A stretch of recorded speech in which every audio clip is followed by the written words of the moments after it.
Have you ever felt crushed by the weight of others' expectations, by the relentless race for a status that always seems out of reach, by a mountain of material goods that promise happiness but deliver only a sophisticated emptiness? What if I told you that, over 2 millennia ago, a man dared to spit in the face of all these conventions, finding a radical form of freedom and inner peace precisely by rejecting them? Today, I invite you to open your mind and heart to the unsettling, yet profoundly liberating philosophy of Diogenes of Cynic, the Cynic, a philosopher who not only thought but lived his truth so rawly and authentically that he continues to provoke and inspire us today. Prepare yourself for a journey that may shake your most ingrained beliefs and, quien sabe, awaken in you a longing for a life with fewer artifices and more essence. This is not just a video about the history of philosophy, it's an invitation to introspection, a mirror defectos your own search for meaning in a world that often seems to have lost its way. I promise you not easy answers, but reflections that have the power to transform. Before we dive into this unique figure, I ask you to check if you are subscribed to the channel. It's a simple gesture, but it helps us continue to bring content like this, insult to nourish the soul and expand consciousness. Chapter 1. The silent scream for authenticity in ancient Athens. Imagine Athens in the 4th century BC, a cultural melting pot, the cradle of democracy of the philosophy of Plato and Aristotle, a place of great intellectual and artistic effervescence. But beneath the golden veneer of development throbbed an unrest, a growing disconnection between discourse and practice, between lofty ideals and the often petty reality of everyday life. It was a world where reputation, wealth, and power were beginning to overshadow the genuine pursuit of virtue, the arete so cherished by the Greeks. In this scenario of contrasts, where intellectual sophistication sometimes masked a profound existential emptiness, the figure of Diogenes emerges. He didn't come to build complex philosophical systems or to debate in elegant salons. He came to live, ostensibly and provocatively, a radical alternative. The pain that Diogenes' cynicism confronted was the pain of inauthenticity, of the social hypocrisy he saw eulogal blossoming around him. He perceived men preoccupied with following norms, accumulating possessions, pleasing others, but forgetting to cultivate themselves, to question the true value of their desires.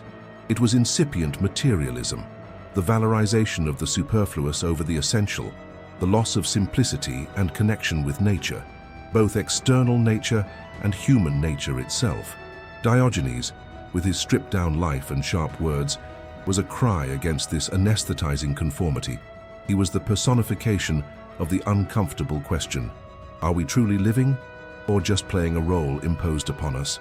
His philosophy was not born of chance, but from a profound observation of the human condition and a rare courage to point out society's wounds, even if it meant being ridiculed or marginalized.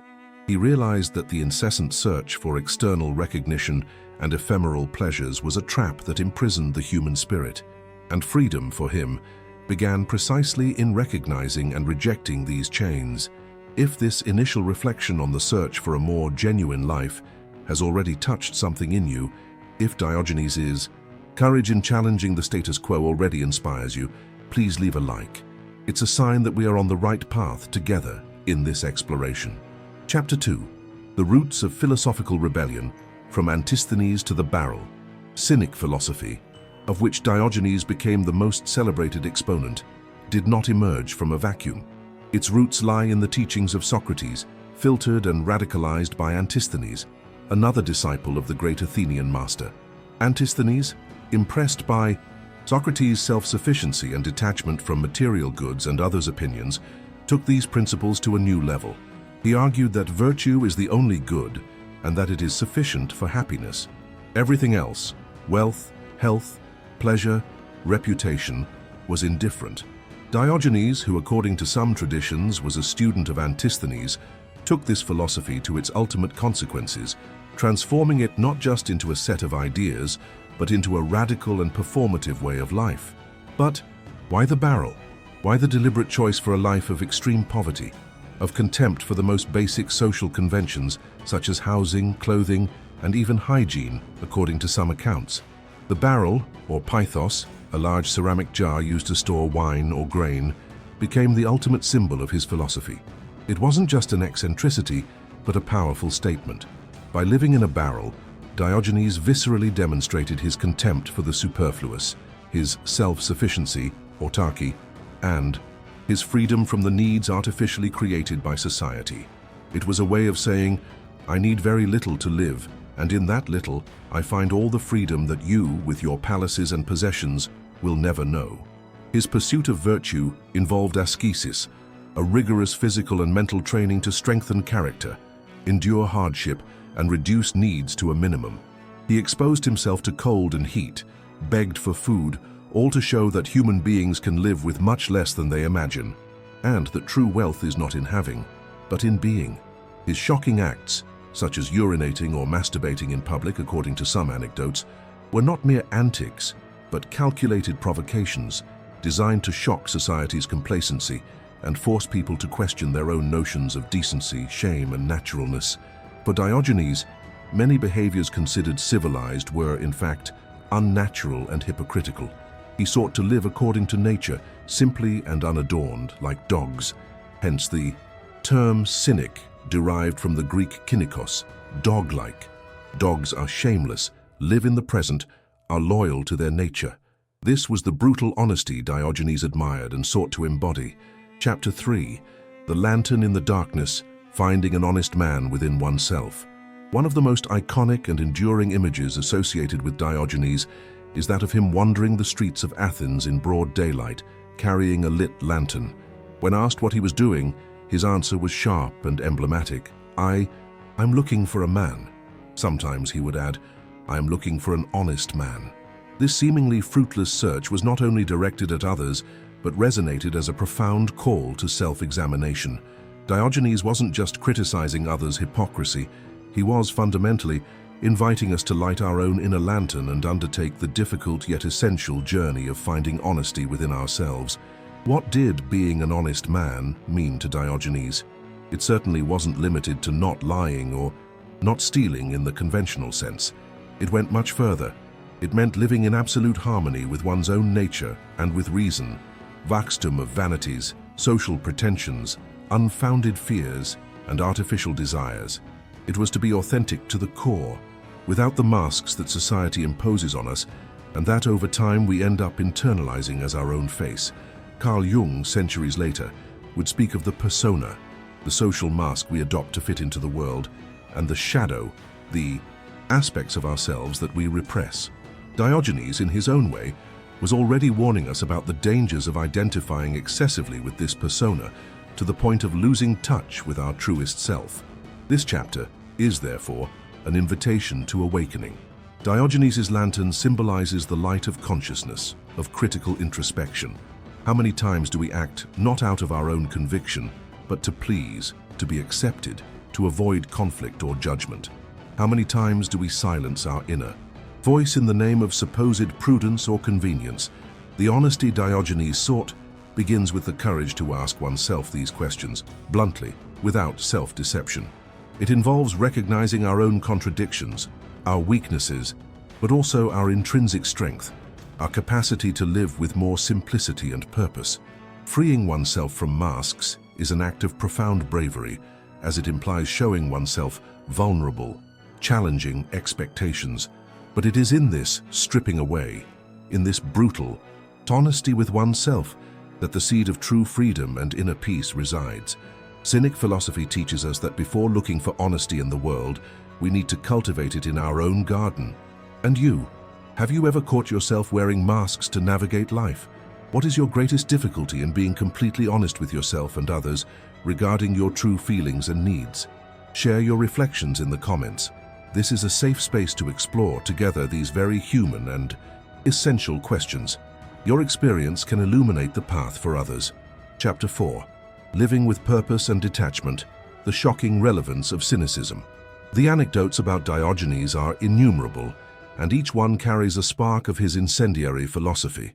Perhaps the most famous is his encounter with Alexander the Great, the world's most powerful conqueror. Upon finding Diogenes resting in the sun, offered to grant him any wish.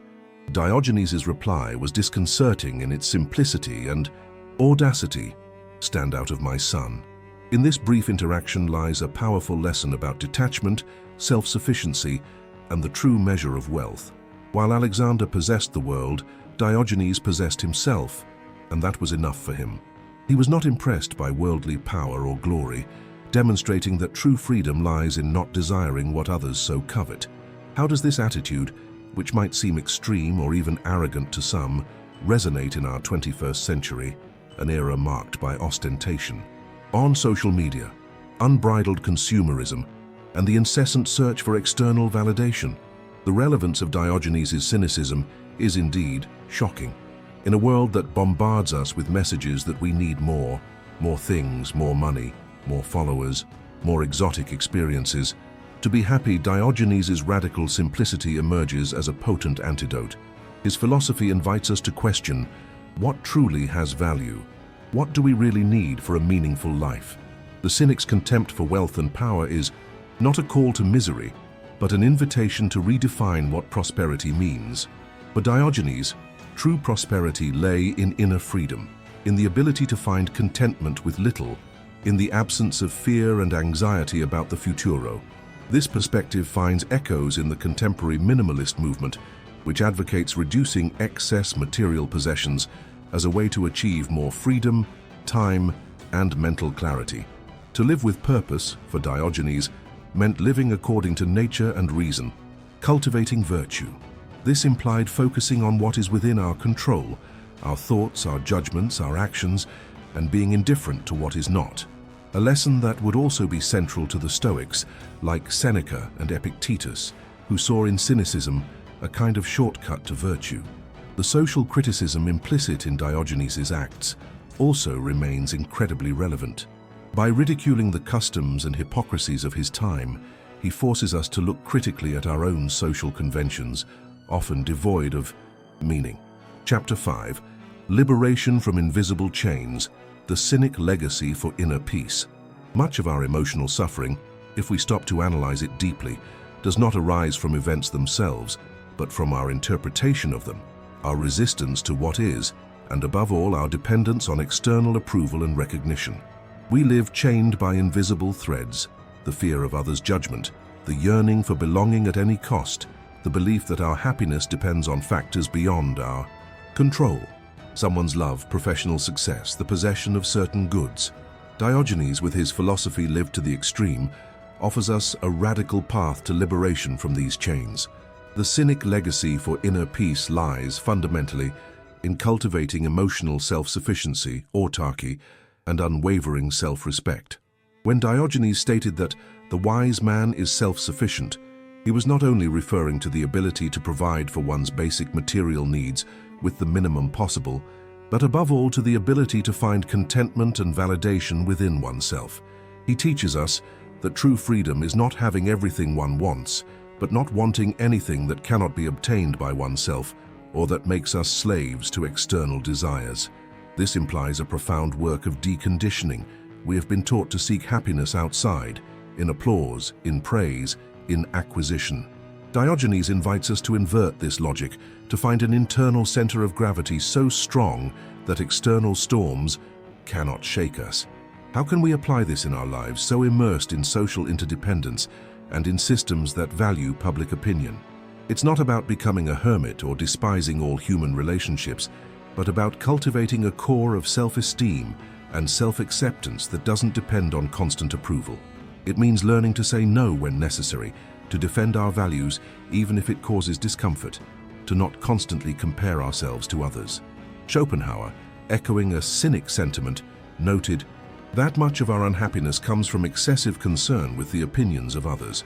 Diogenes had already diagnosed this and proposed the cure, calculated indifference to what is not essential for virtue and peace of mind. Developing this philosophical thick skin, this ability not to be affected by unfounded criticism or empty praise, is a crucial step towards liberation from the invisible chains that imprison us in cycles of anxiety and dissatisfaction. If the idea of strengthening your emotional self-sufficiency and self-respect, inspired by Diogenes' courage, resonates with your search for inner peace, show your support with a like. It's an encouragement for us to continue exploring these paths of liberation together. Chapter 6. From Provocation to Serenity. Finding balance in Diogenes' philosophy. The figure of Diogenes, with his provocations and extreme lifestyle, can initially shock and even repel. Many may wonder, is it really necessary to live in a barrel, despise all conventions, and confront society so aggressively to find wisdom or peace? It's crucial to understand that Diogenes' cynicism, though radical in its expression, is not an invitation to chaos, misanthropy, or destructive nihilism. On the contrary, behind the rough facade and biting social criticism lies a profound search for a form of authentic serenity, a tranquility of spirit, ataraxia, born from lived virtue and liberation from artificial needs.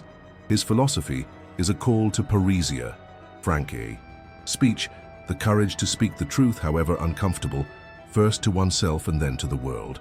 But this frankness is not merely intended to shock for shock's sake. It has a therapeutic purpose, to expose the falsehoods and illusions that prevent us from living a full and virtuous life.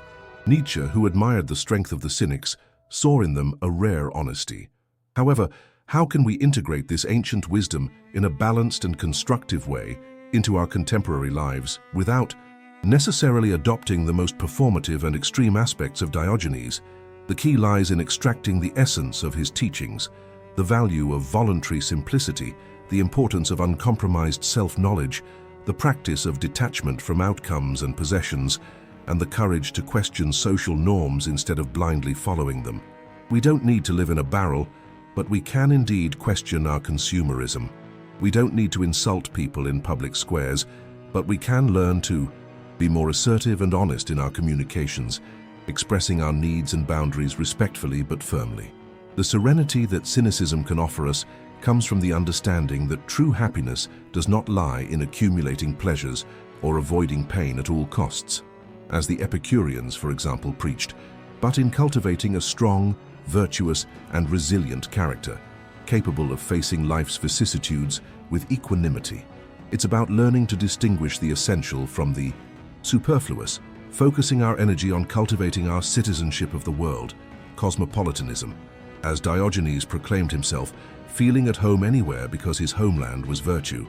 Finding this balance is a personal challenge, a journey of constant discernment, but Diogenes' provocations serve as a beacon, illuminating the excesses and illusions that can lead us astray from the path of a truly meaningful and serene life. What aspect of Diogenes' philosophy challenges you the most or inspires you to seek a new balance in your life? Is there any modern convention that you feel Diogenes would harshly criticize today? Share your vision in the comments below. Your perspective is incredibly valuable for enriching our community of seekers. Conclusion: Diogenes the Cynic.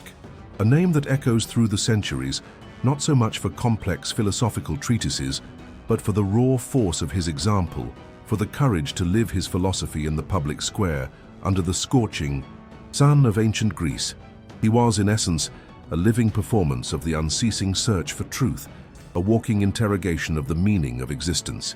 His lantern sought not only an honest man, but urged us to light our own inner light, to question the shadows of hypocrisy, materialism, and conformity that even today threaten to obscure our journey. We revisited his critique of superficiality, his defense of self-sufficiency, his call for radical honesty with oneself, and his pursuit of a life according to nature. We saw that behind his most shocking acts, there was a profound aspiration for freedom, not a freedom to do as one pleases, but a freedom from needing what society imposes as desirable. It is a freedom born from detachment, virtue, and profound self-respect. Diogenes' lessons, though delivered over 2 millennia ago, remain unsettlingly current. They challenge us to examine our own lives.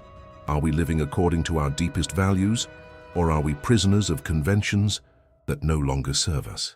Are we seeking happiness in external things, or cultivating the inner wealth that no one can take from us? May the audacious and, at times, uncomfortable figure of Diogenes not just be an object of historical curiosity, but a catalyst for our own transformation. May his courage inspire us to question more, to simplify where possible, and to seek, above all, a more authentic, more conscious, and ultimately, more serene and purposeful life.